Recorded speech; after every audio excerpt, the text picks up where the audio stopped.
Hi everybody, this is Savitri of GMA classes.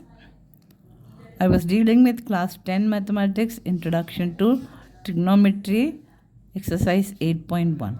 In my previous video, I had explained to you question number 9 and 10 of our exercise 8.1. Sorry.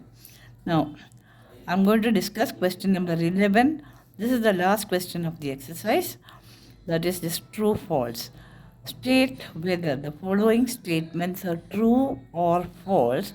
Justify your answer. So it is not enough कि true है क्या false है क्या बताना ही काफ़ी नहीं है, क्यों है वो बताना है. तो फर्स्ट है the value of tan A is always less than 1.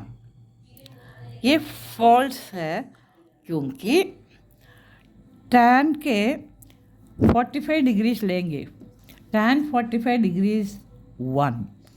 तो अब देख लीजिए आपके बुक में ये ऐसा टेबल होगा, हर value 0 degree 30 degree 45 degree 60 degree 90 degrees के लिए sine cos tan cosec sec cot का सारे वैल्यूज़ दिया हुआ है.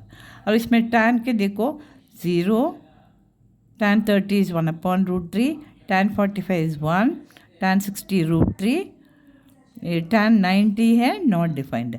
तो इसमें ये सब 1 से छोटा है, लेकिन ये 1 है तो 1 से छोटा नहीं है. तो ये स्टेटमेंट जो है the value of tan is always less than 1 is false. है समझ में. Now sec 12/5, sec A is equal to 12/5 for some value of angle A. This is a true statement. Okay, क्योंकि sec थीटा क्या होता है, sec theta होता है h/b, है ना. तो इसमें ऊपर जो आता है वो हाइपोटेन्यूज है. हाइपोटेन्यूज क्या है, इसमें बड़ा हाइपोटेन्यूज सबसे बड़ा साइड है ट्रायंगल के. तो इधर 12 तो बड़ा ही है, नीचे छोटा है, बेस छोटा है, इसलिए ये पॉसिबल है. सो sec A is equal to 12/5 for some value of angle A is true. Cos A is the abbreviation used for the cosecant of angle A. No, that is a false statement. क्योंकि वो मैं शुरू के introduction chapter में बताया था, cosine ए को हम शॉर्ट में लिखते हैं कॉस ए. तो कोसिकेंट ए के लिए कोसिकेंट ए का शॉर्ट फॉर्म है कोसेक ए, है ना. तो इसमें क्या है, cos A is the abbreviation of cosecant A is wrong. Cos A is the abbreviation of cosine A. So this is a false statement. Now, next one, cot A is the product of cot and A.